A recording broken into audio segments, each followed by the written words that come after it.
So good evening, everyone. My name is Kimberly Martin. I'm the acting director of the Harriman Institute for the 2012-13 year, and I am delighted to welcome you to the opening event of our core project for the year. The theme of the project is corruption and patronage, and what we are trying to do, rather than simply describe corruption and patronage, is to think of some interesting, unique, unexpected ways of thinking about the problems of corruption and patronage. And I wanted to just very briefly introduce the two postdoctoral fellows who are working on the project this year. If they could each stand, Jesse Dillon-Savage and Frederick Schoberg. And so you'll be seeing them throughout the year if you continue to come to these events. And the next event that we have on the schedule will be on October 30th at the same time, but in a different room. I believe it'll be in Low Library. For that event, we'll be having William Browder of Hermitage Capital speak about his experiences with corruption and patronage in Russia. And for that event, you will have to pre-register, and I believe the link with the pre-registration will go up on the Harriman Institute website, and if you're on the Harriman Institute mailing list, it'll come out to you within the next day or two. Now it is my incredible pleasure and delight to introduce the panel that will be speaking to you this evening. First, I am just absolutely delighted to welcome Dr. Michael Klein. He is the professor at the Frankfurt School of Finance and Management in Germany and a senior adjunct professor at the School of Advanced International Studies, SAIS, at Johns Hopkins. He has worked in many capacities at the World Bank, most recently as Vice President for Financial and Private Sector Development for the World Bank Group, as well as the Chief Economist for the International Finance Corporation. Before that, he was the chief economist of Royal Dutch Shell Group from 1997 to 2000, and he headed the unit for non-OECD economies at the OECD Economics Department before that. Also, he has been active in Amnesty International and served on its German board and the International Executive Committee. So in addition to his incredible expertise in finance, he also has obviously a very strong interest in human rights. He studied in Bonn, New Haven, and Paris, and he received his doctorate in economics from Bonn University in Germany. We'll be having two respondents to the presentation by Professor Klein. On the academic side, first we'll have Timothy Fry, our own Timothy Fry, who is on leave as the director of the Harriman Institute. Tim Fry is the Marshall Schulman Professor of Post-Soviet Foreign Policy at Columbia in the Political Science Department. He has published widely on political economy questions that are related to the entire post-socialist political space. And currently, in addition to his appointment at Columbia and his work at Columbia, he is working at the Center for the Study of Institutions and Development at the Higher Economics School in Moscow. He's directing that program with a grant from the Russian government. And then our second respondent will be our own Dr. Gail Boyski, who has a PhD from Columbia and is a Harriman alum, and we are just absolutely delighted to have the opportunity to welcome Harriman alums to participate in our events. She is currently a non-executive director with extensive experience on the boards of directors of banks in former Soviet countries, including Russia, Ukraine, and Kazakhstan, and on the advisory boards of private equity funds. And she also has significant involvement in sustainable finance initiatives, including chairing the board of Russian Micro and Small Business Bank, KMB Bank, and has done just a wide variety of work. She also published a book that came out of her dissertation at Columbia called Banking on Small Business, Microfinance in Contemporary Russia, published by Cornell University Press in 2007. And before doing all of this work on these banking boards, she had an extensive banking career at Chase Manhattan and at the European Bank for Reconstruction and Development.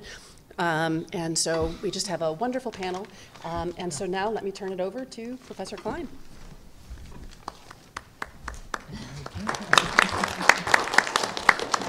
So thank you very much. Good evening. And I hope you will find the evening interesting. Kimberly has very nicely and very kindly introduced us all, and also very nicely said this is about perspectives on corruption. So I don't know how the world works either.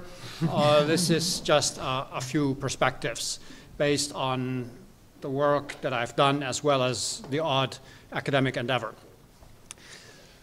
At the moment in Somalia, you may know, a process is underway to form a new government.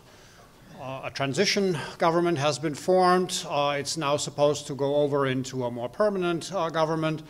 And what that means is that a bunch of people who one might call or might previously have called warlords or otherwise roving bandits are now being put together in a thing called government. And almost by definition, they're thereby given, or the attempt is to give them a monopoly over legitimate violence. No? And so here are people that are given monopoly powers, and to entice them, or as part of the effort to entice them to take these monopoly powers, they're also being promised development aid and financial assistance, etc.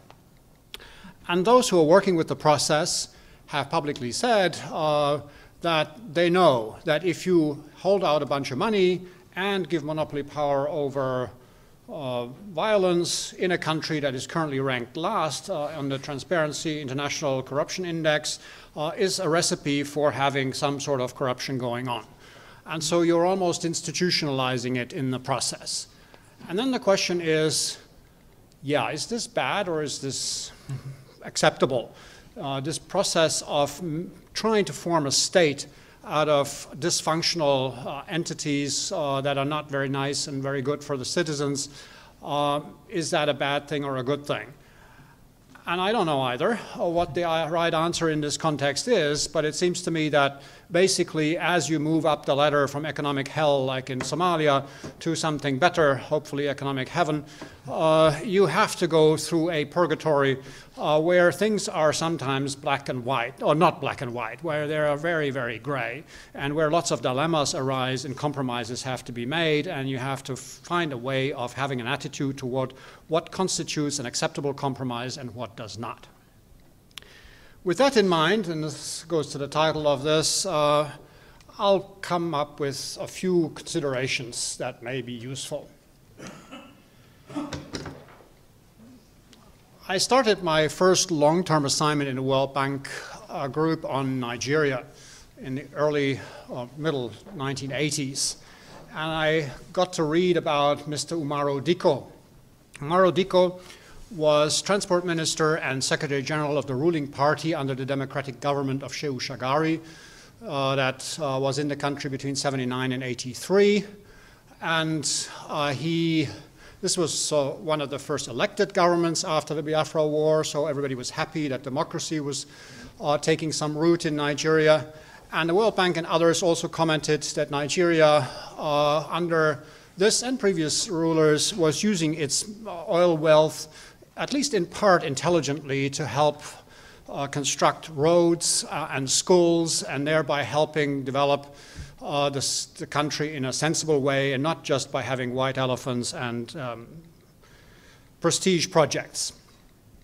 And so Umaru Dikko is still alive, and just September 29th, is barely 3 weeks ago, he was interviewed by a newspaper, the Daily Independent, and amongst other things, made this remark about corruption, corruption, corruption. People talk about corruption, but the problem is this: no government has so far been able to tackle corruption, none. Unfortunately, when you hear people being taken to court for corruption, the next time they're bailed and they're off. So this is Umaru Dikko's words, who comes from the democratic government, who presided over transport investments, and who is now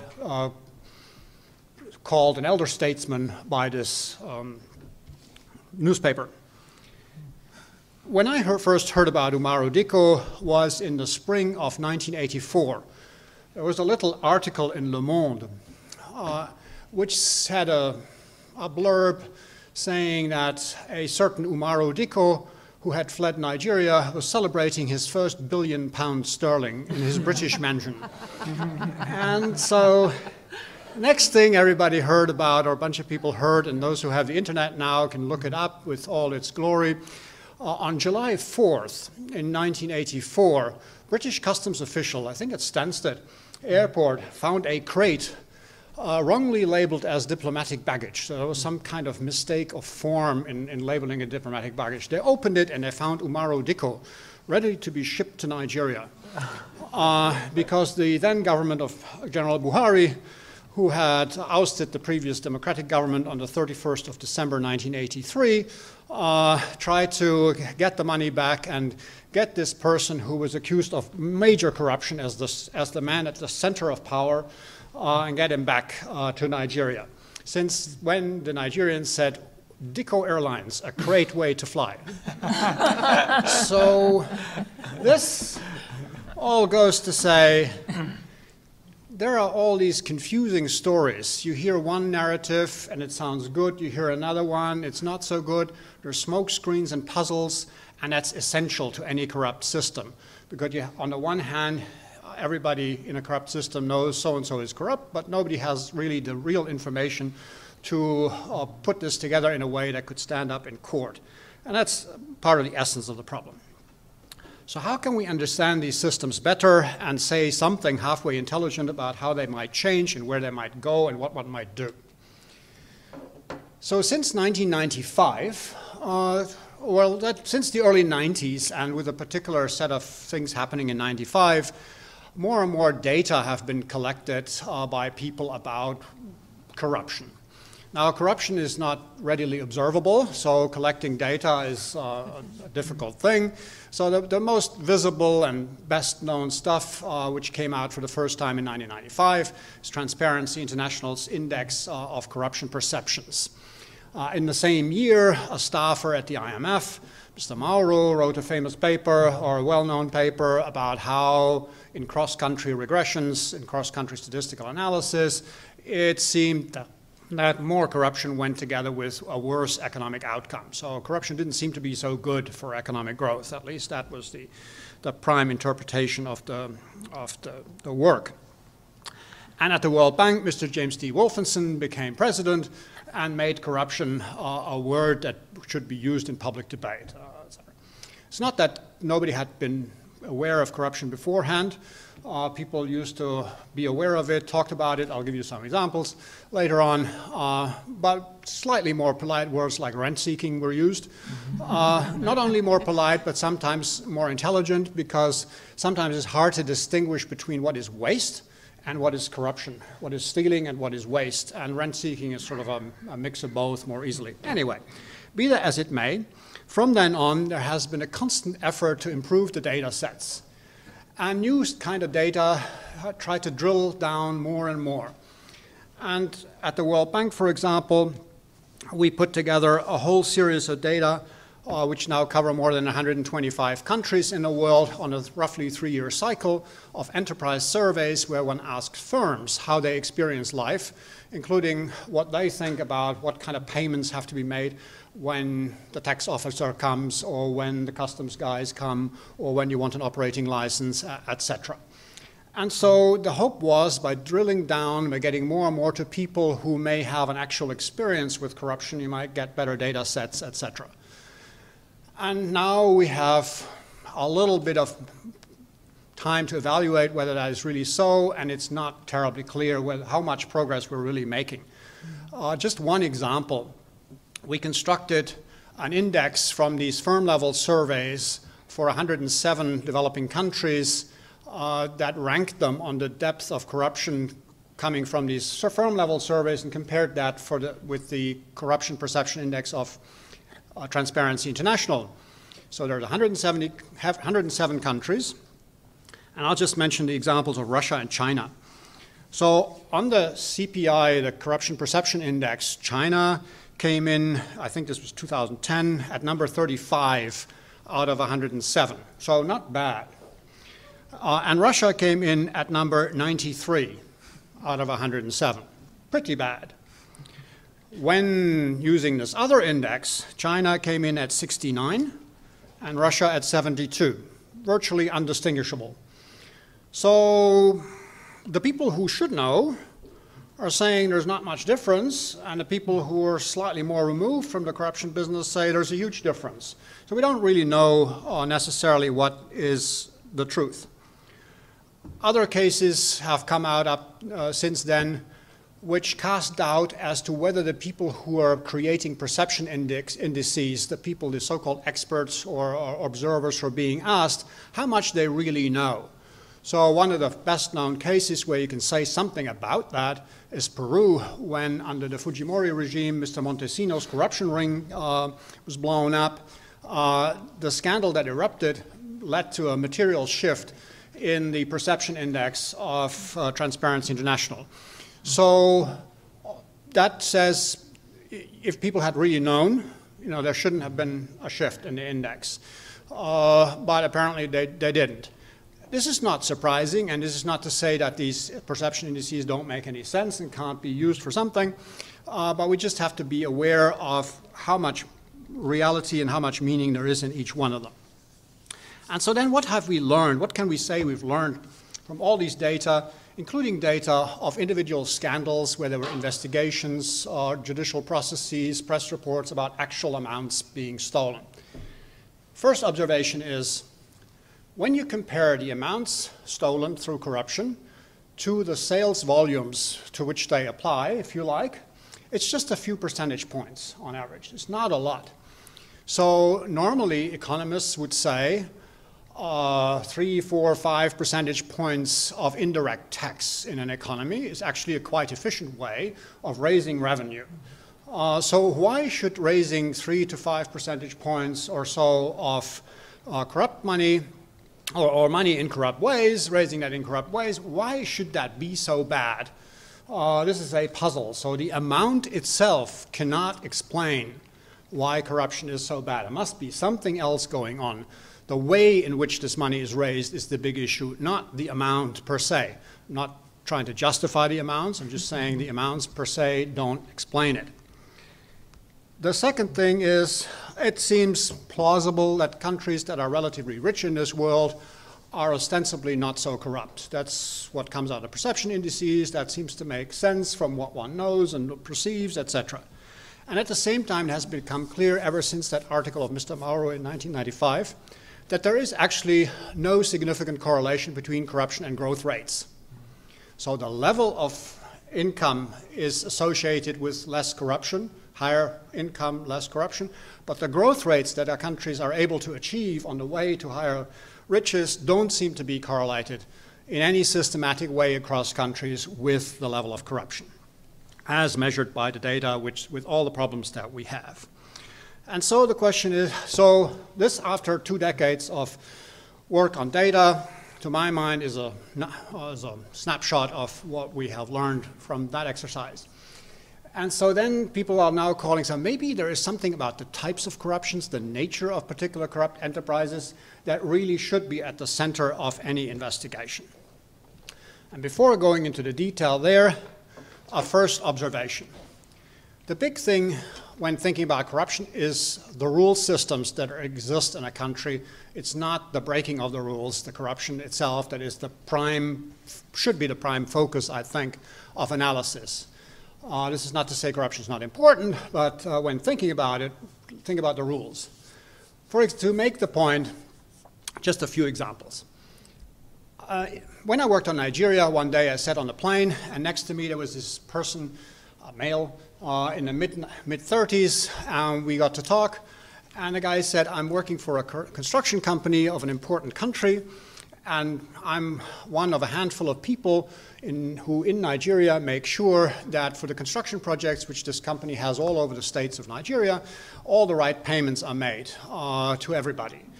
And the way he described it was that it was almost clear, so much for the fire chief, so much for the mayor, so much for the police guy, etc. So like a fee schedule. And you just had to know what it was. That's why you need intermediaries who know the rules. And then he made sure that happened, and that's the way they ran their business. Then, 20 years later or so, I happened to work in the World Bank on a thing called the Doing Business Project, which measures official regulations for various types of policies that govern the business environment, one of them being business registration. So this is about how difficult is it to set up a small firm in different countries. And one day we came to Greece.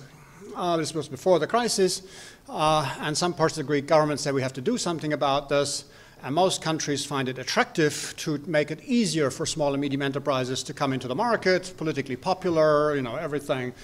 But not in Greece. Why? So you learn after not very long time that there are so many process steps that you have to go through to set up. It's very complicated. And at various of these steps, fees have to be paid. It's all legal. There's no corruption involved. And the fees go, all of them, I think it was all of them, into the pension fund of the lawyers in Greece. So how can you change this? You know, these are the people who dominate parliament. These are the people who dominate everything. So what's the difference between this Nigerian system and that Greek system? Is two sets of dysfunctional rules. One is entirely legal. The other is entirely corrupt. But the outcome is hardly to be, the material consequences are not very different. In fact, it could even be argued that the Nigerian system was more stable than the Greek system, because a lot of these informal rules in Nigeria are extraordinarily stable, whereas some of the formal rules elsewhere can be circumvented. So it's not obvious that there is a difference on that ground. Second point is business about getting around bad rules. So the most detailed work, or some of the most detailed work that some people at the World Bank and researchers at Harvard have done on business registration is to compare what is officially required by law and regulation to what actually happens in practice, measured by the enterprise surveys, comparing that to the Doing Business project. And I find that, to make a long story short, after laborious work across countries, is that when the system that is official is relatively simple and efficient, people sort of stick to the law. Whereas when it gets complicated, people find ways around it, sometimes not, and so there's no more relation between what's on the books and what's happening in practice. An example of that is in Sao Paulo in Brazil. We had for years a situation where officially to set up a small business you needed to wait for 150 days until you went through all the procedures that were required. And then when you talk to the Brazilians, they say after a while, officially yes, but in practice it doesn't happen. No? And how do you get around this? Well, facilitators. No? So, well, yeah, so there we have the answer. So when we think about the role corruption plays, we have to refer back to the rules to see whether, what are the rule systems, how efficient are they, how much corruption do they endogenously generate actually, and look at that as the primary issue.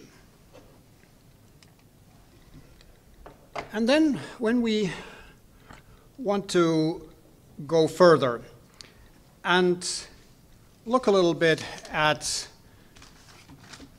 can we put more structure to this question? I mean, it must be the type of corruption that matters, not the amounts, and it's the type of rules, etc. Then it's probably, I will argue it is useful to actually look at it from the point of view of somebody who wants to be corrupt. So if you imagine for a second, you know, you all leave your conscience at home and you would like to run a corruption record. What are your management problems that you have? And then develop from that a view about how things might work and how you can best run your own corruption record. And the main thing here is two things. Information systems, sort of in business schools for corrupt people, you might say the management information system for the corruption record, and then the execution capabilities or the enforcement of the system. You need to have because most corruption requires a bunch of people to work together. That's certainly the case in grand corruption, where you need a bunch of players to come together in some form or fashion. But even with petty corruption, where it's the customs officers that ask for little bribes, the allocation of the post of customs officer itself is part of a corruption system in many cases, and the allocation of posts is managed and not random. And so, just give you a few little points here, examples, which are much inspired by work that Diego Gambetta, who's a mafia authority in Oxford, has made. So first, when you run a corruption record, you have to have an agreement with the other participants in your record about who is supposed to do what and who is supposed to get how much money and who is supposed to keep how much, et cetera, et cetera. As you need a way of tracking that, no? So if you want to, but these are all people who, you know, if you don't watch them, you know, they're doing their own thing and they're taking money away from you. You know, you want to have a little bit of control. So you need an information system. So Why? The way you run that information system is something that can be quite detrimental to economic growth. Two examples, again, from the Nigeria cases in this case. In early 90s and so on, one year we wrote a report on public sector investment in Nigeria and found that based on public data that we had been able to pull together and accounting data from the country, there were $2 billion at least missing. And so it was the only report I ever wrote in the World Bank Group that was leaked and then got the Financial Times first page article of it. So at the same time, the Nigerian government had a program with the IMF, and the IMF people on their surveillance trip came and dug out, where are the 2 billion? So, and where is this money? And so finally they cornered, I wasn't there, but I'm told, they cornered the top economic policymaker, who finally, in the hour of need, pulled out a little exercise book. And in handwriting, there was where the money went. And so, you know, you can't prove that the guy was corrupt or anything. It's just, you know, he was on top of his game. He knew where the stuff was. He was making up for the deficiencies of the incompetent bureaucrats counting otherwise, etc. What can you do? And so, but it seems to me that this is one example where somebody at the center of what presumably was a corrupt system actually knew what was going on. People are not stupid. They know what has to be done. And part of the deal is to keep the official accounts obscure and have the unofficial accounts just good enough to manage your corruption ring, never mind what happens to the economy. You know? So you can't actually manage fiscal policy very well if you don't know what is in the accounts.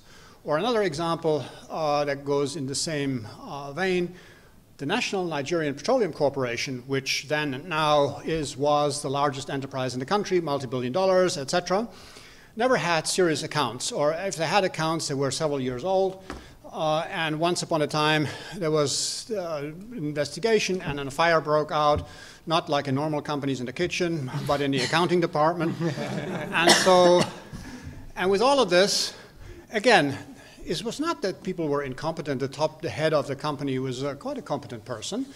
And one day, after having worked for 3 years on a company, we stitched together, as best as we could, with some loopholes, etc., an accounting model of the company, which allowed projection of where the company might be right now, which you didn't quite know, and where it might go in the future. And just, this is an atmospherical little anecdote. The head of the company, multi-billion dollars, one of the most important people in the economic establishment of the country, who normally you couldn't see, spent 4 hours with us just looking at a Lotus 123 spreadsheet because it was the first time ever that he had been able to see what's happening in his company. Now, he presumably had made his own compromises, not wanting to know or not able to know, because to run the corruption records, you need your information in ways that is good enough for purpose, but not as good that you can really trace things. And if you make sure your accounts can't really trace what's going on, it's very hard to manage. So that's one thing. And the other thing is enforcement. If you want to enforce, when we talk about criminal enforcement, people think about knee breaking, poison darts, and stuff like that. But if you're a real criminal, you probably want to make sure people don't break the rules. So you don't have to go to the hassle of breaking their knees, etc., and pay people for that. But make sure they don't. So you either have friends and family, etc., involved, and the competence of family members in managing something, not always assured. Or secondly, use people who have no other options, who have to be loyal to you, who, if they are not loyal, will not have a good alternative lifestyle. So it's much better to run a corruption record with a bunch of deadbeats than with a bunch of very clever people who can go elsewhere, particularly foreigners or people who have options abroad. And so that sort of puts a spanner in the works of managing things. And one last, an example of how enforcement can really mess up economic productivity. Again, that guy, you remember, from the airplane who looked after construction projects. You say, okay, how do you enforce these things when things go wrong? Okay, so here's an example. They built a bridge from A to B for a municipality somewhere in Nigeria. So everybody was paid off. They built the bridge. Thing happened. And then they said, here's the bill. Please pay. Municipality said, no. You know, not an unusual occurrence in the country. And then they said, okay, fine, you don't want to pay. We go back. They took their big Caterpillar machinery, drove up and down the bridge. It cracked. And then the municipality came running along and said, you destroyed our bridge. What do you mean your bridge? You know, it's our bridge. You know, we built it, we paid for it. You know, when you pay, then, you know, it's your bridge. But not now. And it's our bridge, so if we break it, you know, what do you care? So at the end of the day, they reconstructed the bridge, were paid, etc. But a lot of enforcement uses rather physical control over things and physical threats, which are destructive. There's obviously pure waste, this whole process. And these things together, well, that explains in a lot of cases why things do not work. And the last point about enforcement, just to make that case, in enforcing, if you run your corruption record, like in any criminal record, one way of enforcing loyalty is to have some dirt on members of your record. And so you want to have them exposed through letters, films, or photos, or whatever, in being part to a corrupt transaction. And then it is when you have that, when you control the information, and to some extent the police that can try to mess with information, then it's actually very useful to run a corruption record to have an independent judiciary. Because if somebody in your record says, you know, I'm no longer playing game, I have stolen, you know, let's suppose Mr. Smith has stolen more money than he was supposed to steal, you know, and the other guys are unhappy in the record, then you want to enforce Mr. Smith, something against Mr. Smith. If the judiciary, if you have dirt on him and the judiciary is independent, then by providing the dirt to the independent judiciary, you have a reasonable chance, and Mr. Smith knows so, that he will be convicted. If the judiciary is corrupt itself, then Mr. Smith can just pay off the guy and get out of this. So it's much better to run your corruption record, to have an anti-corruption law on the books, an independent judiciary, and control the information flow. So this is just one of the many different paradoxical outcomes that come about when you think in detail about the incentives and the methods involved in running a corruption racket. Having said that, so if we understand a little bit about what we learned from corruption, about the business model problems, the question then is, why should any of this ever change? And first point is that people say we have to have an anti-corruption drive and do something. And I ask, which countries have successfully done that? And the typical thing that you come back with is Hong Kong and Singapore, right? And then odds and sods, little pieces of some other systems, but not much. And then you ask, is there any country in the world that has become very rich and really had a growth spurt because of an anti-corruption drive? Not clear. So as countries improved, some of them, mostly Hong Kong and Singapore, had relatively successful ones, but it's not obvious that an anti-corruption policy per se is the big thing that makes things change. Okay, so why would elites change? Why would systems change? First of all, typically the poor don't, and the downtrodden don't typically overthrow and change systems. It's either parts of the elites or part of the rising classes that want more out of the system. And so that there's people who are looking for more out of the system. And so looking for enrichment, and I would say the word enrichment is much more useful in thinking about incentives for change than corruption. And another example here, there's this person who you see on the picture. Some of you may have seen him very recently in the newspapers here, because he is much in the newspapers these days in the United States.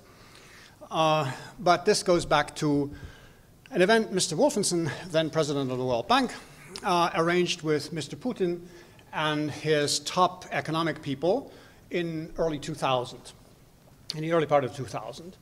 And so here was, as Putin came into power, an attempt to have brainstorming about what are the key policy issues on the economic side that would face the Russian government. And Mr. Wolfensohn had had us prepare three different segments. First, Danny Kaufman, who is a very well-known anti-corruption advocate, previously at the World Bank, now outside, together with a colleague. And he was supposed to talk about governance and corruption. Then I was supposed to talk about markets and business environment and all that and growth. And then there was a session on technology with this guy. And so off we went. We were supposed to talk for 5 minutes, and the rest was supposed to be back and forth. So Danny Kaufman and his colleague started talking about anti-corruption and all the good things about governance. And you sort of felt it in the room. The Russian eyes were glazing over.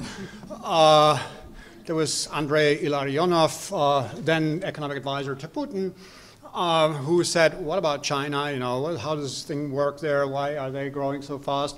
And the rest was starting to fall asleep. Mr. Wolfensohn became very nervous, came over to me and said, you were supposed to be second, but you're going to go last. We have to revive this thing.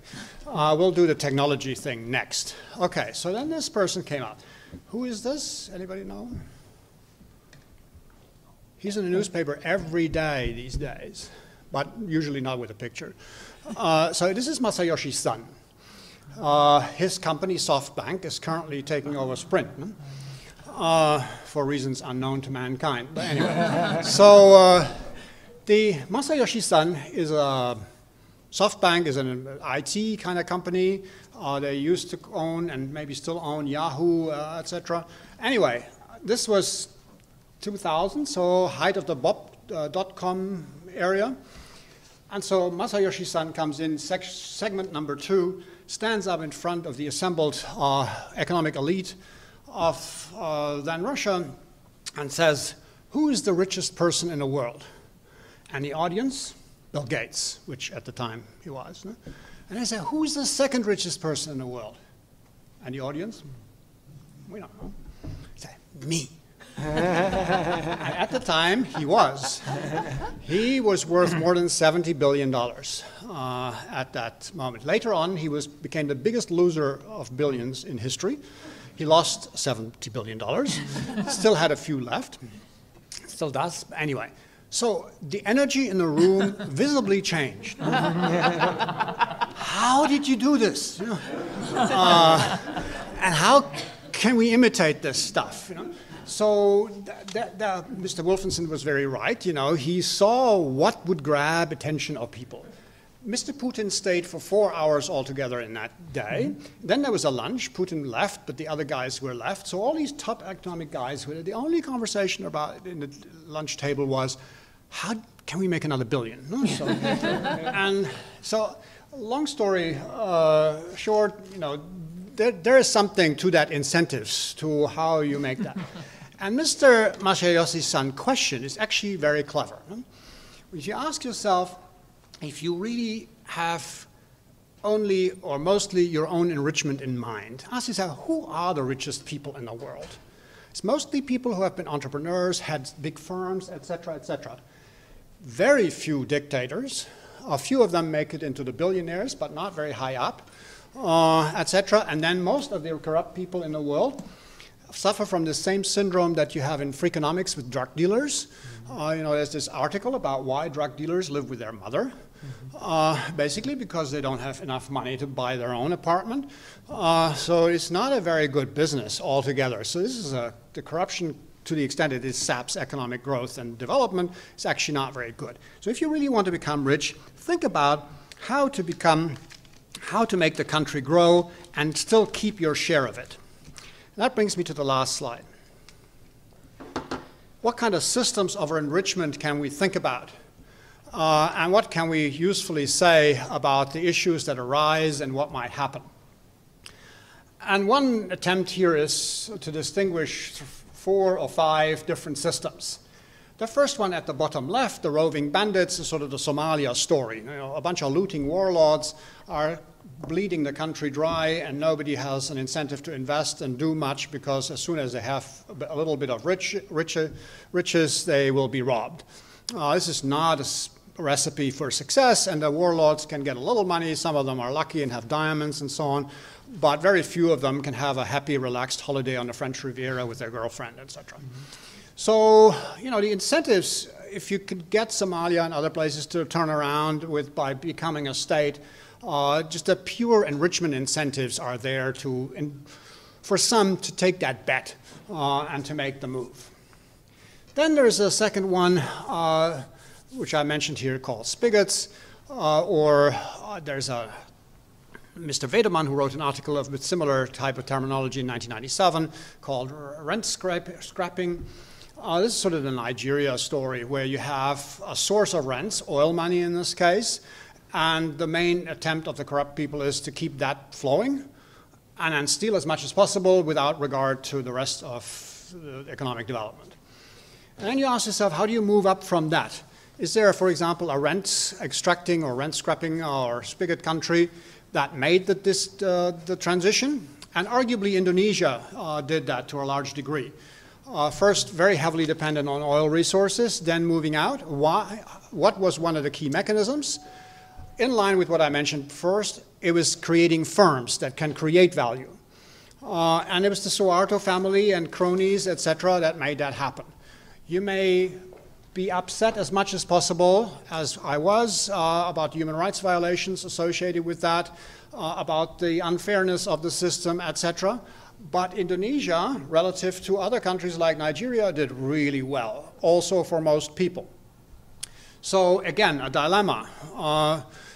And when we look at countries like Russia or many countries in Africa now, where everybody wants to set up firms, because this is not just a transition phenomenon in ex-communist countries, it's also a transition phenomenon in many other countries where the state is very much involved. Then the creation of new firms, the property rights to the new firms, who can have a firm, who cannot, etc., is a highly bizarre process, unfair, highly elite-driven, etc. But at the same time, how else would we do this? Maybe we have wise Martians come and make sure humans do the right thing. But humans amongst themselves may have a hard time solving these problems without going through very complicated phases full of dilemmas. Then when you have managed the transition from spigots to economy based more on corporations like Indonesia, or if you never had raw material wealth like Tunisia, for example, to a great degree, you face the problem that Ben Ali and others, the former ruler of Tunisia, had. Once you have your own firms, you don't want competition to come in and undercut you. But at the same time, we know that creative destruction is the real driver at the end of the day of economic growth and income increases. And so we need actually people to invest in portfolios of companies and not in individual companies. So to take away the incentive to protect the incumbents and to allow creative competition with creative destruction to play. And when you ask yourself, are there countries in the world that have, for some reason, by accident or otherwise, found a way to make that happen? And what would a country like that look like? Then you see, if you want to run your corruption record in this way, without a resource to draw on, from which to steal, first of all, you want to invest in a portfolio of companies. Then you want an MIS system, an information system that allows you to track whether people stick to their performance agreements or not. And one of the measures that seems to be correlated in economic studies a lot with productivity growth is export success. And so if you just give export targets, these can be measured actually quite well. And exports have the advantage, if your own statistical people fake them, the other side, the importers, have statistics and it's more easily to check. The room for faking is not that large. And then you want a bunch of secret accounts where the money flows. So you want systems inside the countries where you can't trace where the money goes. And then you don't want too many players to make this happen. So a few conglomerates might do well as long as there's enough internal competition. And finally, when you start looking at this, it starts looking like Korea. So there's the chaebol. Until not long ago, all the accounts were, lots of secret accounts were allowed in Korea, etc., etc. Corruption was clearly part of the Korean case, and to the extent that public data exists, you could actually argue it's consistent with increasing enrichment as the countries grew richer. Maybe not as a share of total national production, but more for the individuals involved. And that then runs into still the problem, if you have secrecy and your accounts don't fully reflect what's going on, it complicates your management of firms. Anybody who's managed anything knows that information is really important, good accounting system, good management information systems. And so you come into this debate about Korea didn't make enough progress because lack of corporate governance, blah, blah, blah, Asian crisis, and so on. And what is the real answer to that? Well, maybe it's Singapore. Singapore has found a way of having the ruling elites have their fingers in the investment vehicles that are partly state-owned, of having good corporate governance, excellent competent managers, very good rules, extremely good business environment, and all of that in a way that allows the elites to do well and by bringing the whole economy up. Which is the country in the world at this time that has the highest level of millionaires as a share of the population? It's Singapore, 17%, according to Boston Consulting this year. In terms of billionaires, it's number 2. Number 1 is Hong Kong. Number 2 is Singapore, with 16 billionaires in the city.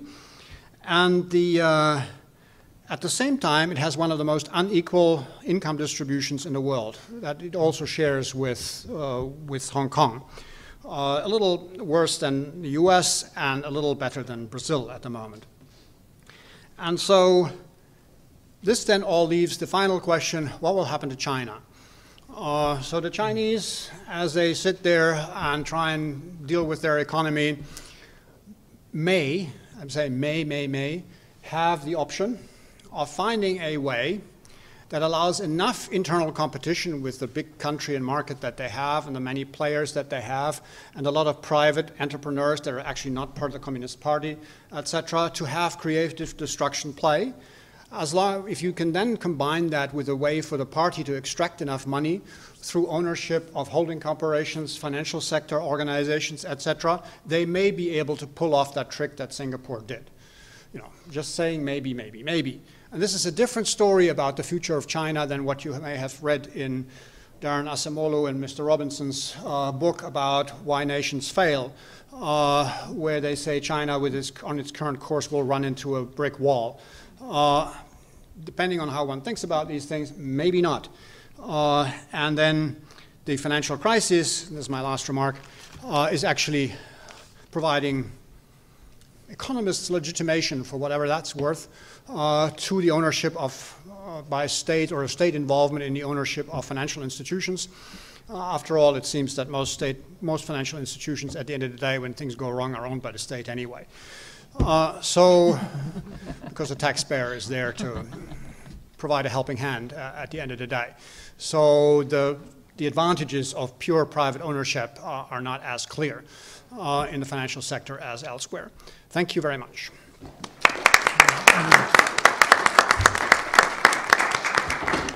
And now let's turn to Professor Timothy Fry. And I should have mentioned that Tim's latest book is called Building States and Markets After Communism, The Perils of Polarized Democracy, published by Cambridge in 2010, which was awarded the Best Book Prize by the Comparative Democratization section of the American Political Science Association, and also the Hewitt Prize for the Best Book Published in Political Economy by the Association of Slavic, East European, and Eurasian Studies. So Tim. Now that Kim has succeeded in embarrassing me, I will. I want to thank Professor Klein for a really great talk. The best part for me of the talk was the tone. We hear so much preaching about corruption, and it's really refreshing for someone to understand the complexity of the issue and not to make the blanket statements that, corruption is the bane of all evil, and if only we got rid of corruption, everything would be great in the world. Or people, poo-pooing corruption and saying, "Oh, there's corruption everywhere," so we shouldn't really worry about it. And some of the important insights here are just that we really have to have a much more nuanced understanding of how corruption affects people's incentives to engage in productive or unproductive behavior. I have a couple of general comments. One, again, under two broad themes, and I'll have a couple of more random thoughts. First of all, on measuring corruption, I was a graduate student, and some of my initial research and some of the research I've done over a long time are these firm-level surveys. And the first ones I did, we asked a bunch of questions on corruption, and over time I've just gotten away from them because I just really don't know what we're really getting, just because of response bias, and particularly when you're doing them in a country like Russia, which in the 1990s was relatively open and people were willing to talk about corruption. It just becomes much more difficult to get people to talk openly about it. And when we start to think about cross-national comparisons of corruptions using the firm-level surveys, we really have to be careful about this type of response bias, where in countries where people are afraid to actually talk about corruption, things might look a lot better than they are in reality. And also, the thing about corruption is that people have a lot of incentives to, because it's so difficult to measure, people not only have a lot of incentives, they also have a lot of ability to manipulate perceptions about corruption. Where, if a firm is doing well and wants to keep somebody out of the market, one response is to say, oh, don't enter this market, it's terrible, it's so corrupt here. You'll never be able to make a penny here as they're taking their money to the bank. So even before we think about corruption as an actual barrier to entry to keep firms out, we can understand that the incumbents have a lot of incentives to inflate these kinds of perceptions, right? And there is an incentive to hide corruption and say that you're not engaging it. But another way another strategy is to flaunt your corruption. I'm so powerful that I can engage in corrupt behavior, and nothing can happen to me. So I've done interviews with people where you just don't really know what you're getting, whether they're boasting about what they can get away with when they're talking to you and inflating the level of corruption when actually it's much lower than what they're saying, versus people who are saying, oh, I've never paid a bribe in my life here, although I've been doing business in Russia for 20 years. Not a very likely scenario. These types of cross-national comparisons are especially problematic because people have different notions about what corruption is. So not only is there a problem in trying to get people to answer truthfully, there's also a problem in that, sorry, I lost my train of thought for a second, that what's considered corruption in one setting is not considered corruption in another. So these kinds of anchoring problems that we often see in all kinds of cross-national research, thank you very much, are much aggravated when we talk about corruption, right? So when we ask somebody how frequently does a firm like yours pay bribes, well, what could be frequently in one country could be infrequently in another country, although the actual number might be actually the same.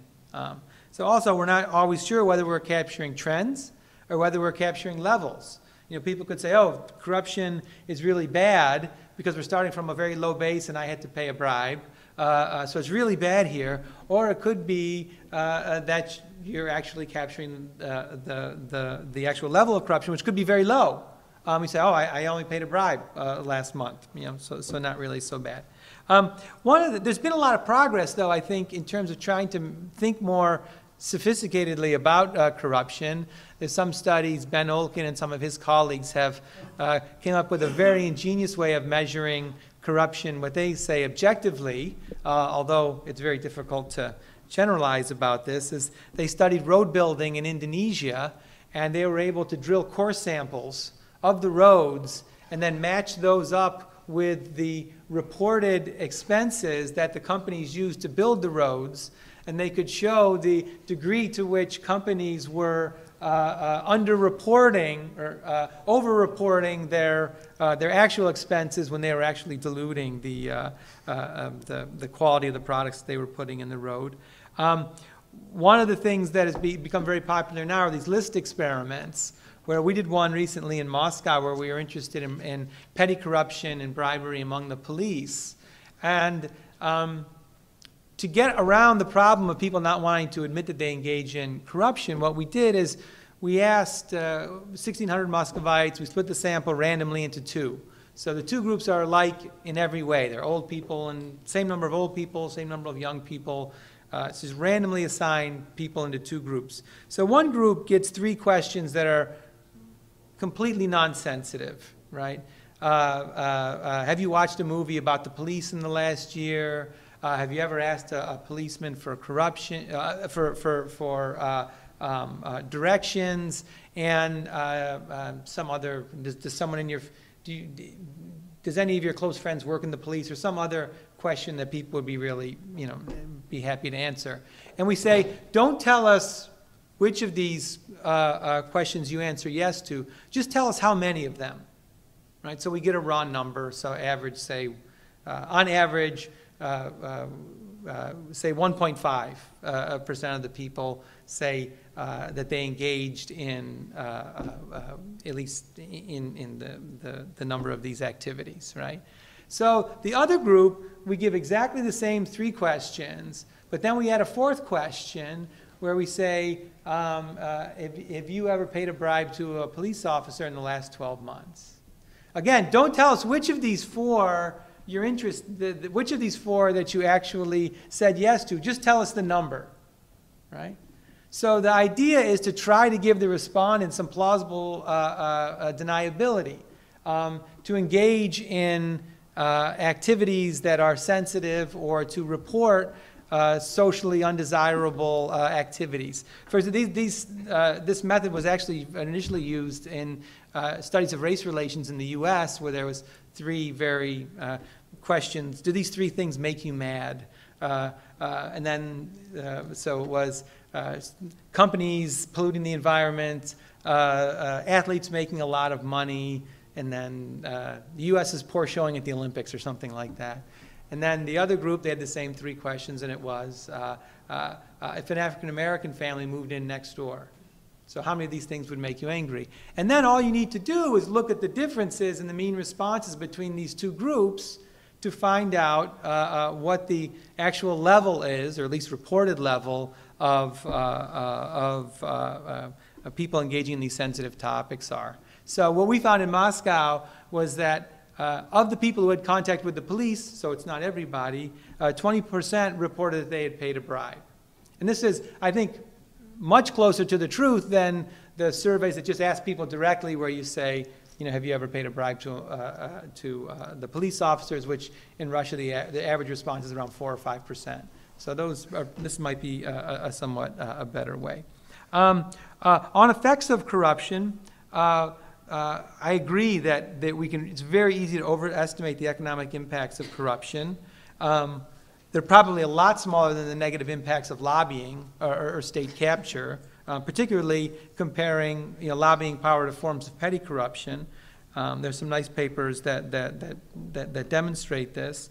Also, responses to corruption can also be costly, right? So I run the center at the Higher Economics School in Moscow, and we go through the process of goszakupki, the state procurement process, which takes up 3 months, is incredibly burdensome, and eats up huge amounts of man hours, and probably, on average, it is reducing corruption in some way because it's more transparent, and there's the people like Navalny who are constantly on the internet revealing the most egregious violations of goszakupki. But for us, the honest people trying to go through this process, it's horrible.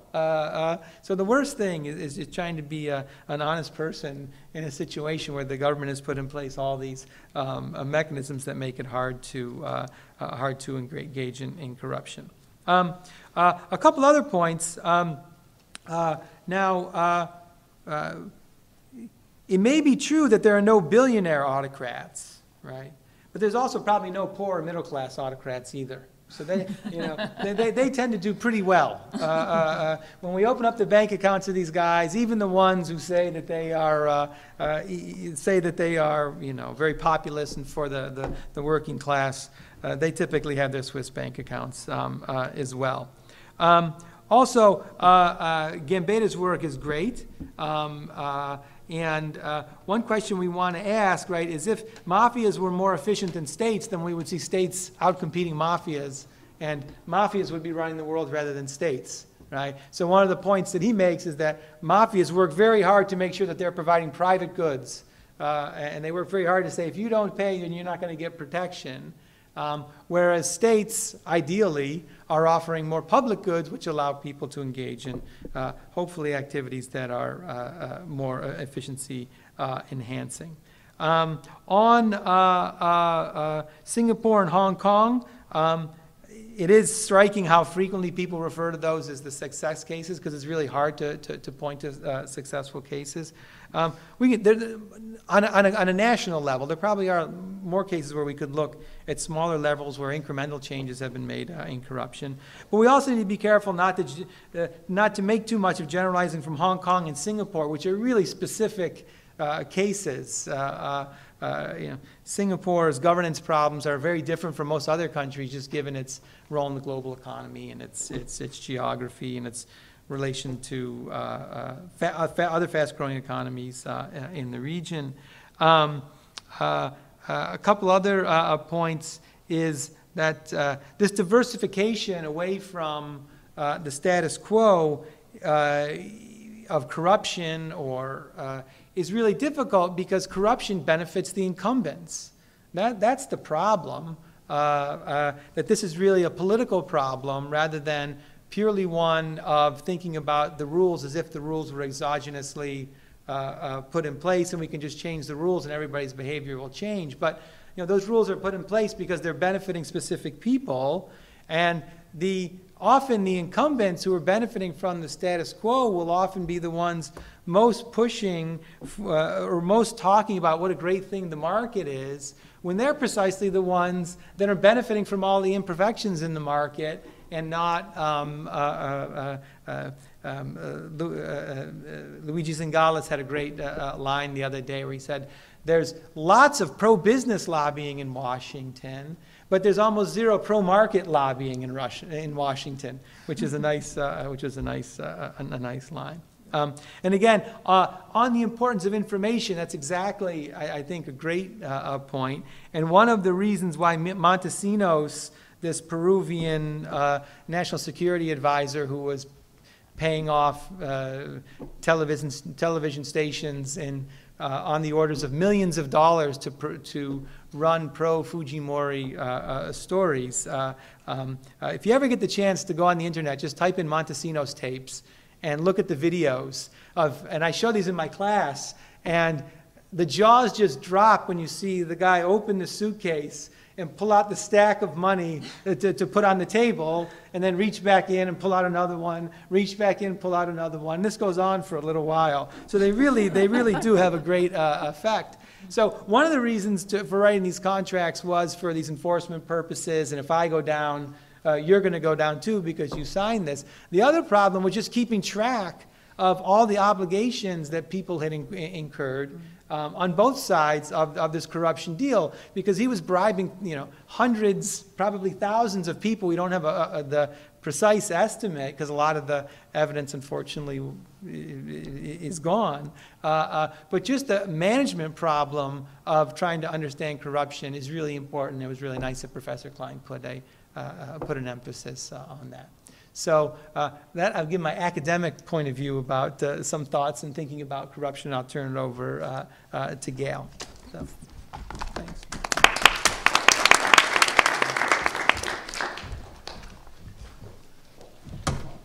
Yeah, true.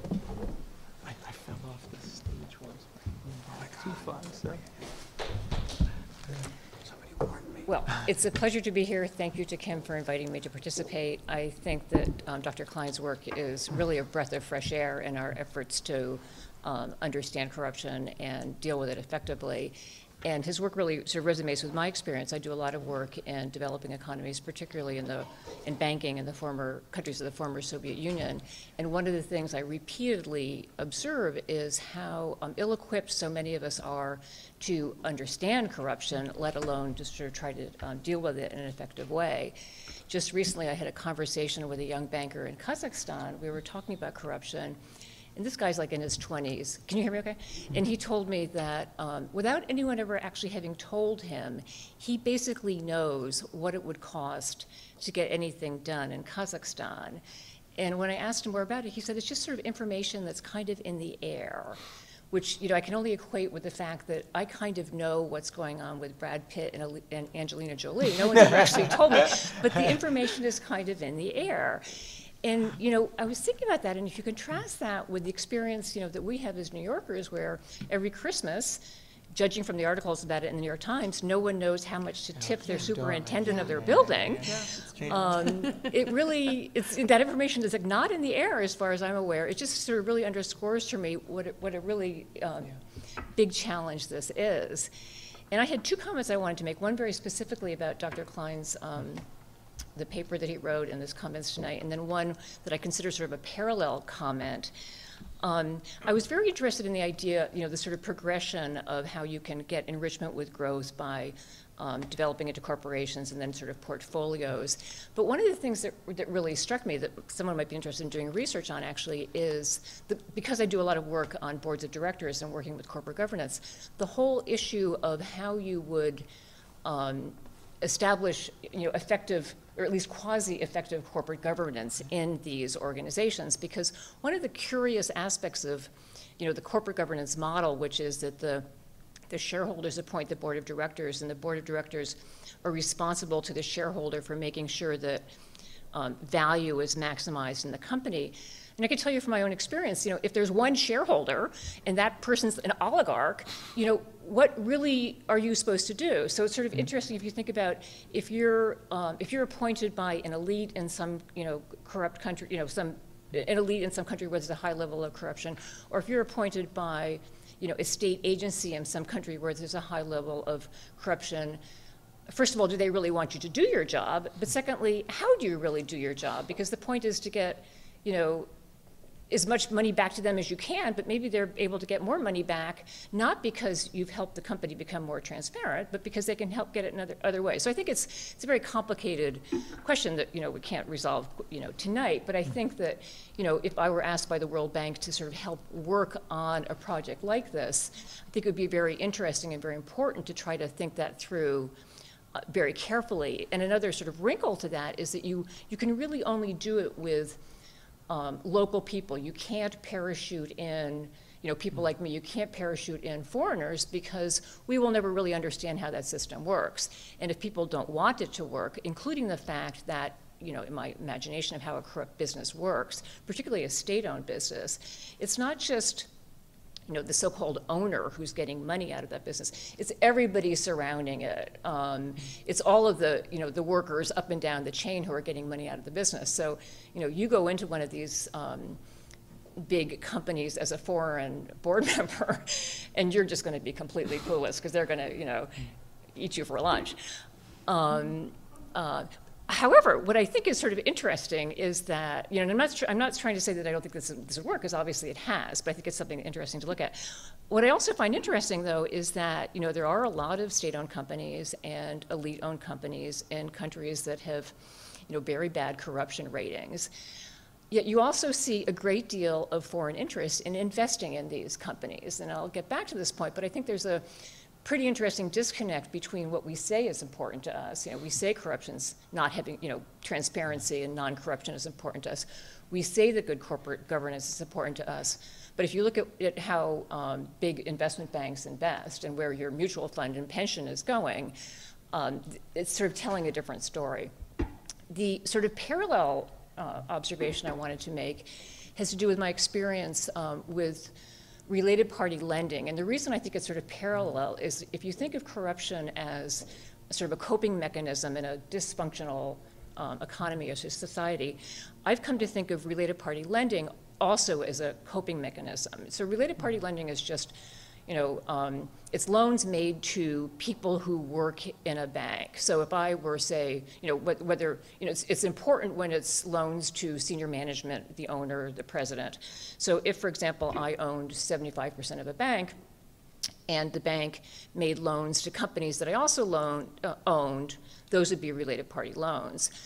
And they can be very tricky because they're non-transparent, and it's very hard for an outsider to determine, an outsider being a depositor, an investor, a rating agency, even a board member who's not really an outsider. Very difficult for someone to assess whether that is actually the best use of the money. So there's always been, there's almost even a whiff of corruption about related party lending in the sense that, corruption is someone in a position of power using that power to their advantage. So I'm the president, I'm the owner of the bank, and I, convince everyone in the bank is too afraid not to make loans to my company, so I'm taking unfair advantage. Related party lending is not really an issue in the US. You don't hear about it here because our banks are too big. Jamie Dimon, whatever, if he actually owned another business, a loan that JP Morgan Chase would make to one of his businesses wouldn't get up on the radar screen.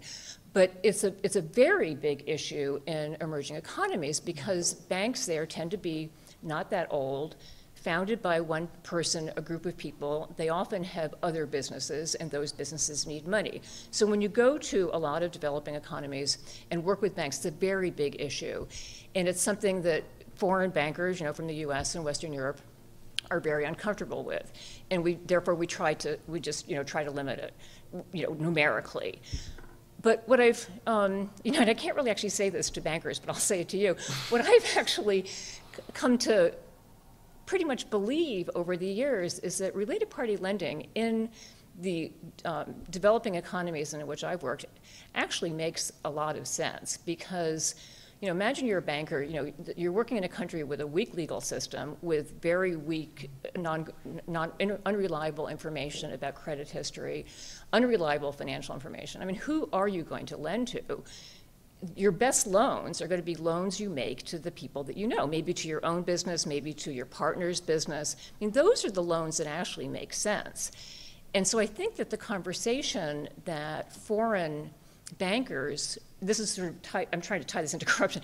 The conversation that foreign bankers should be having with local bankers is about how to understand this and how to differentiate between the loans that actually are quite good for the bank and those that that aren't.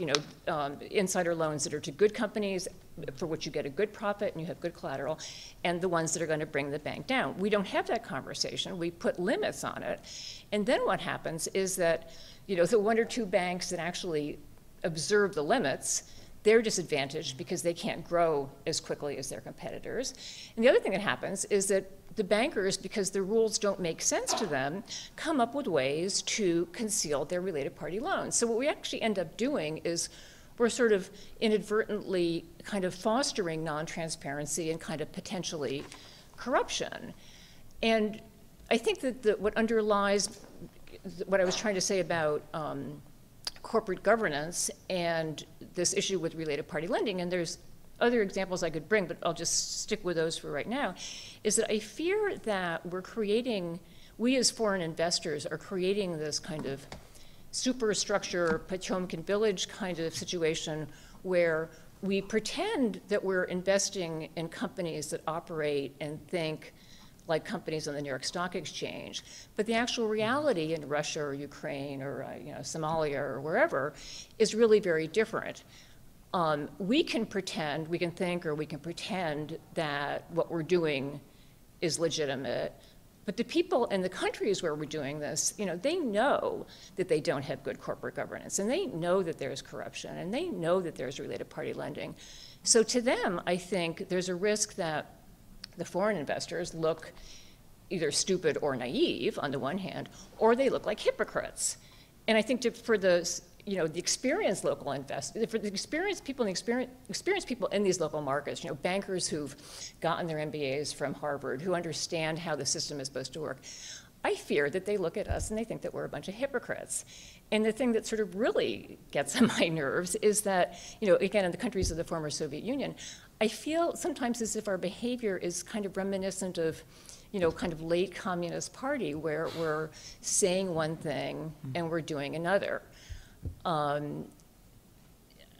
Which is why I really enjoyed reading Dr. Klein's paper and his comments tonight, because I think that the only way to kind of get away from that is by really being honest about what we don't understand, trying to understand it, having a conversation with the people that we're working with, so that ultimately we can hopefully help them in their economies, but also ultimately help ourselves, because I think we really do need to be more consistent between what we say is important to us about corruption and corporate governance and what we actually do. So thank you for such a stimulating set of remarks.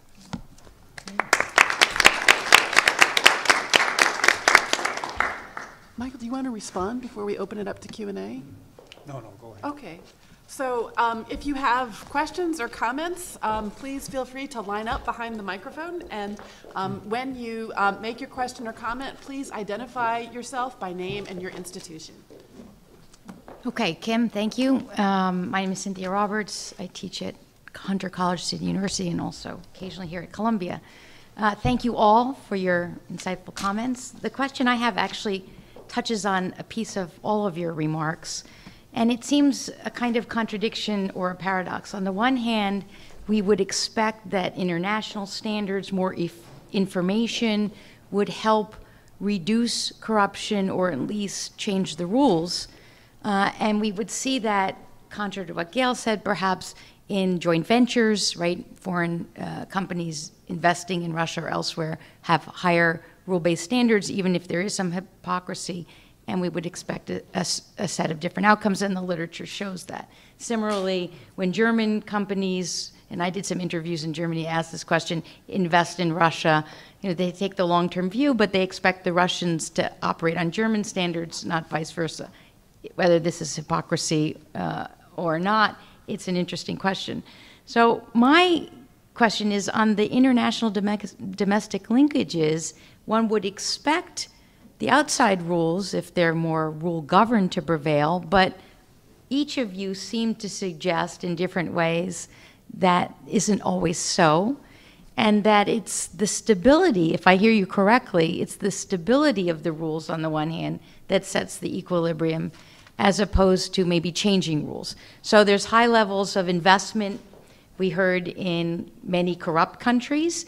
Obviously there's money to be made, and if there's a stable set of rules, then you get one set of outcomes. On the other hand, if there's growth doesn't correlate, so countries are growing even despite corruption, and Italy, until recently, was also a good example, not just the BRIC countries that I work on.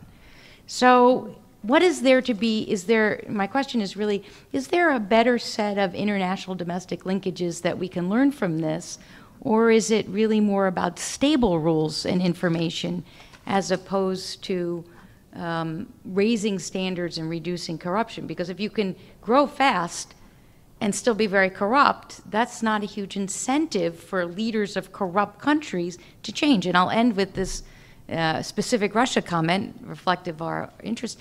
In President Putin's first speech, what was really the most striking to me was his statement that, of his recent inauguration, that he wanted Russia to come up, I forget the exact number, 20 spots in the ease of doing business survey within some ridiculously small number of years, like 5 years. Why should he care? He wanted Russia to go from 120 to 20 by 2020. That was the math is nice, but. The math is nice, but even why bother? One, I'll get your question on this very point, though, is that there's some arguments out there, I don't know the case well enough, is that Georgia was very effective in raising its score in the doing business in the world precisely because they knew what the indicators were, and those are the things that they concentrated on. And it's well, the police, that was probably a good thing, but some of the other people have expressed some skepticism about the extent to which the law on the books, which the doing business is especially concerned with, are really mapped up with the reality, and if countries can game the system that way, then the measures probably are causing the behavior rather than being reflective of what's actually going on. Anybody want to talk about the actual question, or just talking about the side? Please go ahead. Yeah, for what it's worth, I would think there is some work, as you will know, that unstable, unpredictable forms of corruption are worse than predictable forms of corruption. There are some people who find that in the statistics. I'm not so sure that that yet gets at the real thing. I'm talking too much about Nigeria, no? But I would argue that Nigeria is an extraordinarily stable country. They may have revolving elites, but underneath, things are very, very stable. In Nigeria, you have had for many years projects going ahead regardless of any change in relative prices. Things just keep going. Once you have agreed who gets what, it'll continue. The poster child of Nigerian white elephants is the Ajoakuta steel mill project, which was dreamed up in 1964 in a consultant's report, and then was, I think, finished and produced the first steel in 2000 and something, and then closed down again and then reopened 2 years ago or so. You know, billions and billions of dollars on outdated Soviet technology. Completely, nobody has any, it just doesn't make any sense. But it just keeps going ahead, you know, stability above all. And so secondly, I know companies that think that the rules on taxation, for example, in certain sectors are more uncertain in the US than they are in Nigeria. And in Nigeria, part of the rules may not be official, but you know what the interests are, and it's very stable. So I'm not so sure about, A, how you measure what is really stability and what is not. Number two, there will be systems where I'm not sure that kind of stability is the issue, but more whether if you're, I would, just to push a little bit, the taxonomy that I put forward is if you're in a bad system of corruption and if the elites are stable around that, that's not good. So you would want to have some change that moves Nigeria in the direction of Indonesia, or you know, for example. I could, two quick points. One is we often debate in some of the courses I teach about, and this is a much broader debate about local knowledge versus best practices.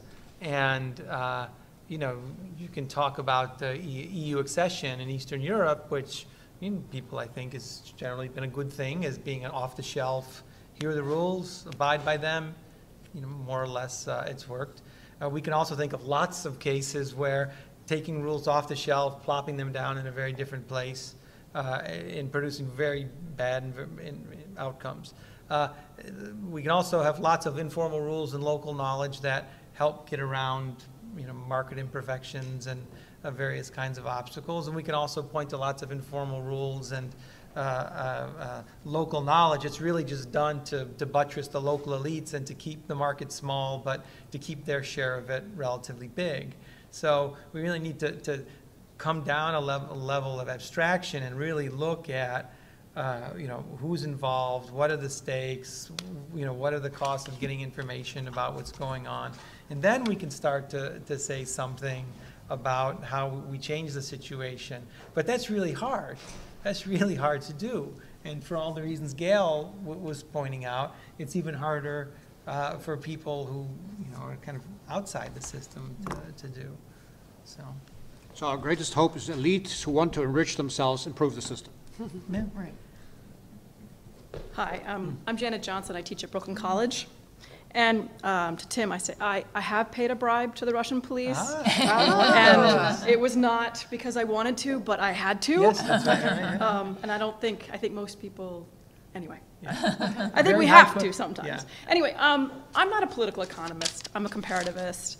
And for me, I'm just really struggling with the ways in which we talk about corruption using this transactional definition that Transparency International uses, and it just seems like politics is really missing. Corruption equals bribes, and if that's what corruption means, why not just call it bribes, or embezzlement, or whatever? Like, what does it add?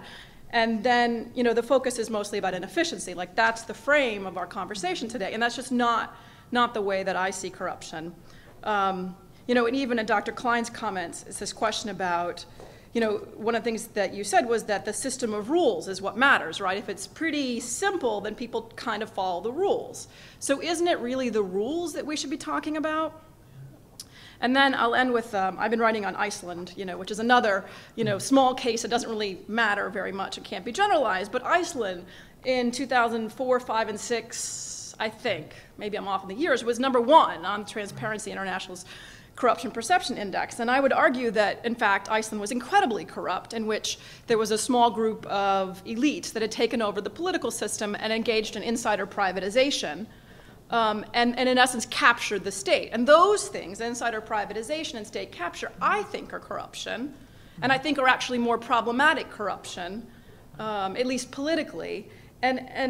And it was a pots and pans revolution led by women that overthrew the government. Now, I'm not sure that their system has been completely eradicated of the corruption, but it was a people's revolution in that case that did. So I would say that both, we need to think more about the politics of, I mean, what's the connection between patronage, patrimonialism, clientelism, and all these sort of broader political questions. But also, I think that there is a political question about how we get rid of corruption as well that isn't just about elites, but there is a role, I hope, for people in engaging more transparently. And it's not by not paying bribes necessarily, because bribes just may be part of the system, but there are other ways of getting rid of corruption.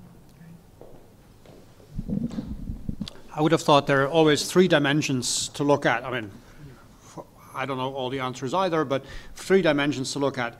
One are the rules. What is legal, what is legitimate, and what is efficient. So the economists talk a lot about efficiency. The lawyers talk a lot whether it's legal or not, and much of what you said was really about legitimacy. Whether the processes which were ostensibly legal of influence peddling of various types and so on, and you sort of pointed out to that, sort of lobbying on campaign finance and so on, which some people also call corruption, goes back to some concept of natural justice that whoever has in his or her mind. So this, in terms of thinking about this, I would just say that. And then when it comes to change processes, I just don't think that one can hope that corrupt systems massively go away because the good people with all the legitimate intentions will rise and abolish it. One needs to think about the legitimate or illegitimate interests of those who hold levers of power, however objectionable that might be. Great, thanks. A couple of points. One of the things that we find in this police study, and it's still very raw, so I could look at the data again and I'll take back everything I say. But one of the things that seems to be very strong is that people who pay bribes don't like it very much. So this notion that, oh, everybody pays bribes in Russia, everybody's okay with it, this just does not seem to be borne out at all by the data. And there's lots of other questions that we asked about conditions under which it's okay to pay bribes, and the numbers are very close to 80, 85, 90% say, that under normal conditions that paying bribes is not really acceptable. On measuring corruption, it's interesting how even Transparency International has really walked back from the Corruption Perceptions Index, which gave them their first splash in 1995, 96. And now when you go to their webpage, it's hard to find it. They bury it away because they in some sense, to their credit, they recognize there are lots of problems with it, and they have this huge footnote in there about what not to do with the data that lots of people just ignore. The method, they change year to year, and you should look at one country over time rather than comparing cross-country. All these kind, anyway, there's, one of the the Acemoglu and Robinson book, the Why Elites Fail, this was for political scientists. I thought this was great news for us. You know, the state matters, elites matter, power matters. You know, these are all the things that we're supposed to have given some thought to. So particularly when political scientists with our inferiority complex have you know, economists come to reach similar kinds of conclusions, we you know, it makes us proud some way. Maybe it shouldn't. I don't know. Can I interject a question here, taking the role as chair and using the prerogative of chair? I wonder if what it takes to change a stable system of corruption that seems to be generally in place where people know how things work is a shock to the system. And I'm wondering, I mean, I don't know a lot about Iceland, as the question was just asked, but it would seem to me that one of the things that created change in Iceland was the incredible shock of the economic collapse. And I don't know anything about Singapore to know if there was a shock that created things. But I've just actually written a book about how warlords will not become state builders. I define warlords as local power brokers, so it's a little bit different from roving bandits. But you know, one of the arguments I make is that if you've spent your whole life being really good at what you're doing, and that is what has allowed you to get ahead, and your networks are what make you profitable, why would you take the risk of changing that system when you know that you can continue to profit the way that things are? And you know, prospect theory from political psychology tells you that people are less willing to take risks on behalf of change and on behalf of rewards than they are to take risks in order to prevent losses. And so that would seem to mean that people who are comfortable on status quo elites in the existing system would want to preserve it rather than change it. So where does the change come from? I would have thought, well, don't know. I would have thought, yeah, shocks are clearly one thing. Accidents. Why did Korea, after the Korean War was sort of a shock, but then why did Korea afterwards start to do well? Not entirely clear, but that's a case where I don't know enough about the details, but you know, the questions I would have is, they looked obviously at Japan and imitated something that seemed to work somewhere else. And it was different from what they had before. So surely the original people who did this were used to something, maybe that was sufficiently upset by a shock, that they groped around for something new. And occasionally people do take bets. And I would say then the people that do take bets and have a chance of implementing their bets tend to be people who have some level of power and have some interest in enriching themselves.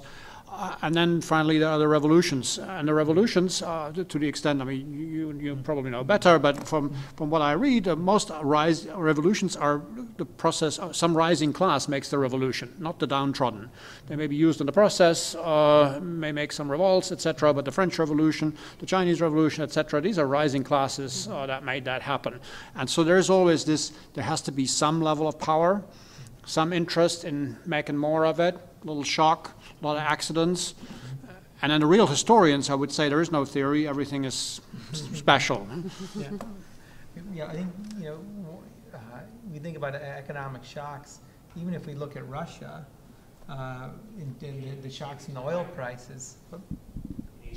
Oh, sorry, yeah. If we think about Russia, you know, one argument about the pattern of policy making is that the exogenous shocks, declines in the price of oil, in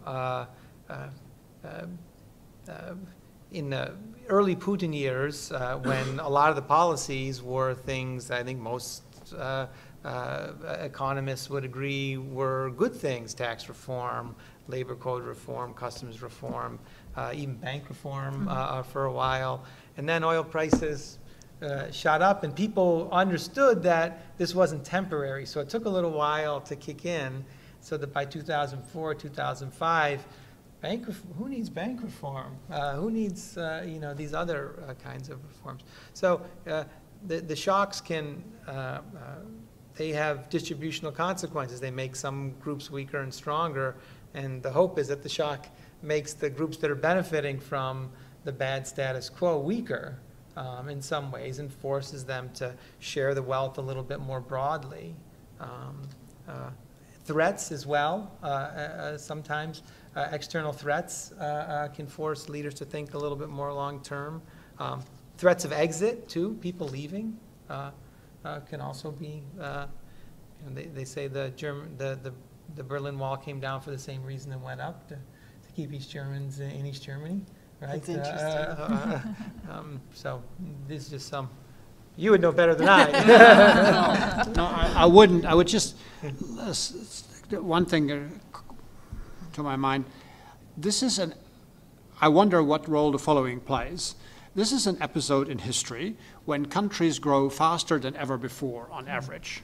Economists have despaired about explaining how to do this. Bill Easterly and others have found out that economic theory doesn't really tell you, but that despair is offset by a reality that there's more and more of this growth. And when this is again anecdotal perception, when I look at the reactions of, say, African countries to the Doing Business report or so, they're all groping around how can we become so successful.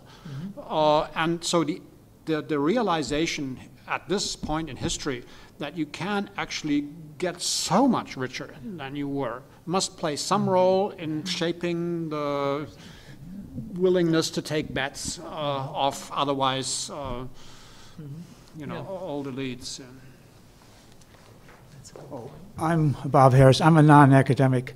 If, as a United States investor, I decide to invest in one of these corrupt countries, Asia, Latin America, Russia, or China, I mean, there's, some of the corruption in all of them.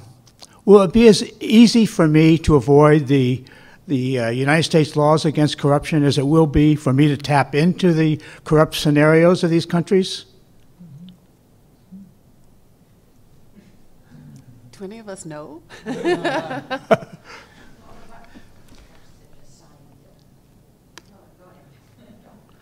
Yeah, I don't have direct observations about what.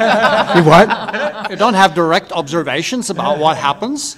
The general perception, I would have thought, is that efforts by countries like the U.S. through the the Corrupt Foreign Practices Act. It's very, it's very strict, that law. Yeah, it does probably influence a bit what people do. At a minimum, you have to find new ways of hiding things, so it makes it more costly, etc. And I would have thought if being corrupt was such a world-beating successful model, then, like, what was the example you gave? Mafias. The mafias. Then the whole world would move towards more corruption. But there is this thing that sticking to some sensible rules and behaving halfway reasonably and letting yourself be pushed by people like U.S. companies that want to stick to a few rules might actually just tip people over the edge and behave a little better. And then the last one is a pure anecdote. This goes back to your point about nobody likes paying bribes. By the way, nobody likes paying taxes either, so I'm not quite sure how that compares. But in Nigeria, in the beginning, my first project was on a gas pipeline project, and we had an enormously lengthy process of going through procurement. And so at the end of the day, it was reasonably clear that compared to other pipelines that had been let without this procurement process, this process had saved the country several $100 million. So probably half to two-thirds of what they would otherwise have paid. And apart from that, the thing is that the people we worked with, while they were obnoxious many times during the process, later on were proud of having gone through this process.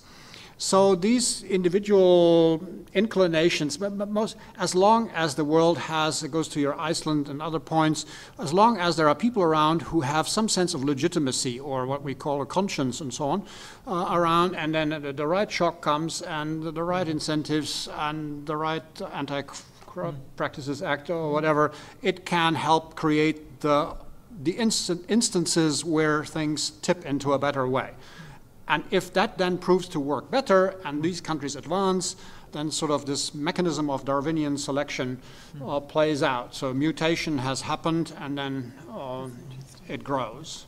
I mean, your point early on about information is important here, I think. And if you look at what the state procurement process in Russia has done, is it's allowed Alexander Navalny and his whole group to just scour the internet, find the most egregious abuses, post them, and it causes no, no sense of small grief for the current incumbents. They hate it. It's the information out there is something that is it is very costly. It might land Mr. Navalny in jail, unfortunately, at some point. But this shows that these strategies for raising the costs, I think it has had an impact on all kinds of things like governmental approval ratings, and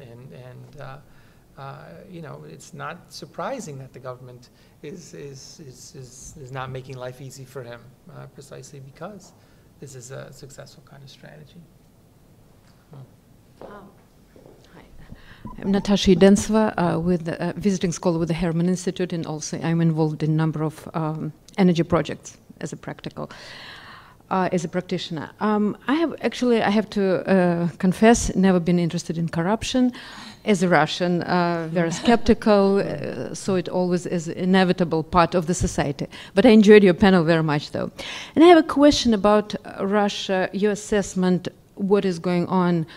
And I don't know if it's corruption or even more. I just tell you what I mean.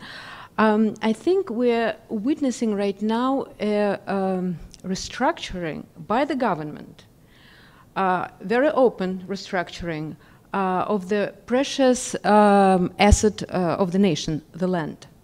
And what I mean, take two things. I'm talking about Moscow and suburb of Moscow, Moskovskaya Oblast. Suddenly, the government is saying, oh, we're moving some of the parts officials to the Moscow suburbia. Nobody knows under what rules it's done. It seems legally they're doing it under doctrine of eminent domain, right, which is good for whether there is necessary for public purpose. We're taking your ownership right. But the reality is it is reshuffling the land. They're taking a lot of people are very concerned in Moscow. They're filing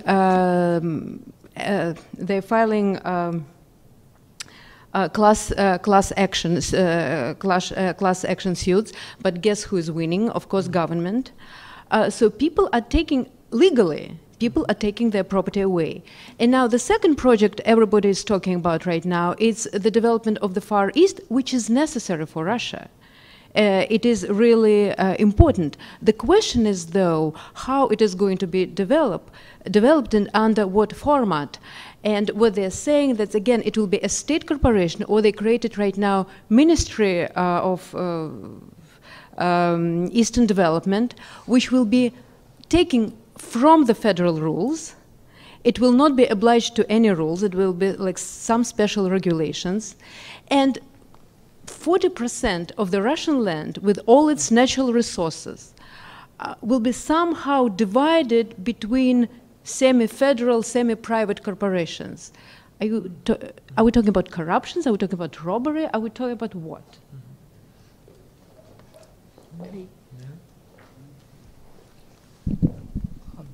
I don't know about Russia, so I can speculate freely. I would have thought what you say, what that evokes in my mind is, in a lot of countries, land rights had not been clearly assigned to private parties for a long time. So all over Africa, developing world, to some degree in former former communist countries. And the process of establishing property rights is taking place in a lot of places. Property rights were also established in firms for land, etc. And when you don't have a clear system by which property rights have been established, you have all sorts of subterfuges and weird ways of establishing property rights, which to many people look highly illegitimate. Whether you call it corruption or not, I think whatever. But is it legitimate or not? And you can endlessly, and this is where you need power structures to create new property rights, to make them stable. but at the same time, power structures can abuse this. And so one of these dilemmas, again, you're establishing a new regime, and to think that new regimes are established by John Rawls sitting behind the veil of ignorance and doing the best for all people, no, it's a bunch of venal people who are involved in a process. And so that's what that sounds like to me. And in that sense, the old anarchist Mr. Proudhon was right, no, that property is theft. At that point, from a legitimacy point of view, although not from a legal point of view, you could understand that comment. It reminds me of the Plunket of Tammany Hall, which is another book I teach. I tell my students, if you only read one book about American politics, you should read this one. It's about the ward boss in New York City in the 19th century. And he says, I'd never engaged in corruption. I just seen my opportunities and I took them. And then one of the examples is, oh, I hear the city's going to buy up some land, so I buy it up first. And, so there's nothing specific about Russia in the story. So, Frederick, you get the last question. Oh, thank you. That's very nice. So yeah, Frederick Schoberg, postdoc at Harriman. I have a very general question. That's nice to kind of round up this whole discussion. A question about democracy. I would ask the panelists to just kind of give us some intuitions or just kind of general impressions about the relationship between corruption and democracy. It would seem that the cases that Dr. Klein brings up as cases that have kind of dealt with the corruption issue and managed to grow, like Hong Kong, Singapore, these are countries that look quite appealing to a lot of the post-Soviet regimes, especially the ones in Central Asia. They all want to be Singapore, especially Kazakhstan. But democracy is not part of that picture, clearly. And with democracy, I'm here referring to not the whole package of democracy, but really kind of competitive politics, multi-party systems and kind of electoral contestation, and whether or not we should expect that to have any effects on corruption. Based on the post-Soviet track record, it seems like it's not clear that more democracy and more competition would lead to less corruption. Ukraine, Kyrgyzstan, not a lot of good reforms in terms of corruption after the democratic revolutions in the colored wave. So just some general thoughts on that would be appreciated. Thanks. Well, I can make a comment on that may not be really quite what you're expecting, but I spent a lot of time talking with business people and bankers about corporate culture, sort of rules of the game, and trying to help them understand, I think, a really big difference between how we observe business rules in Western Europe and the US is that we accept as members of those societies that those are rules that, as members of society, we might not like the rules, but they are the rules of the game, and we sort of internalize them. And the people that I work with often don't appreciate that we've actually internalized them. They see them in the old sort of Soviet way of, I didn't buy into these rules, they were imposed on me, they don't make any sense, and so my objective is to figure out a way to get around them. And so to me, just to answer your question, I think that it sounds a little bit naive, but I think there is some truth to the fact that in a democracy, you feel like you are part of the rules, and therefore you follow them. In systems where you don't feel like you're part of the rules, why would you bother? It's a form of revenge not to follow them.